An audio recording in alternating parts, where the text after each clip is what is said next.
Prosecutors will charge 3 teens accused of terrorizing people during a robbery spree as adults. The victims included mothers, college students, even a 14-year-old. KMTV Action 3 News reporter Jake Wazakowski spoke with 2 victims. There was a young guy there who was right behind me, pointing a gun at me. And Nicole Geiler says she was doing what she has done every week for 7 years, meeting with friends for Bible study on Tuesday evening. But when she walked back to her car from Starbucks at 72nd and Dodge, she was robbed of her phone, purse, and iPad, held at gunpoint. Honestly, very, very scared, obviously. And you know, that whole thing of like my life flashed before my eyes that you always hear about, that definitely happened, and just wondering if I was going to see my husband and my boys again.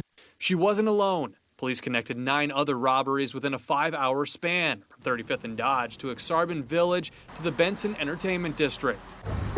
Either 2 or 4 suspects would jump out and approach victims who were on foot. They would then pull out a gun and demand that they hand over their phones, their wallets, or purses. Prosecutors will now charge 2 16-year-olds and a 17-year-old in adult court with 10 counts of felony robbery. Their mugshots aren't being released yet because they still have several lineups to do with the victims. I realized it was the teenage guys. Farhad Rakhmatov says the kids were laughing after holding him up at gunpoint. That was really big release for me. I could not understand like how you can shoot someone with a gun and then having fun with that.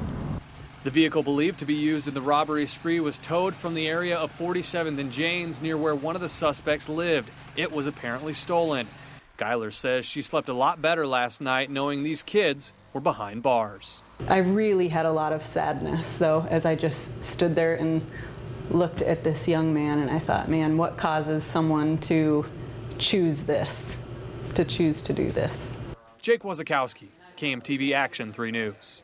All 3 teens have juvenile records in Douglas and Sarpy counties. Police are still looking for a 4th person believed to be involved in the robbery spree.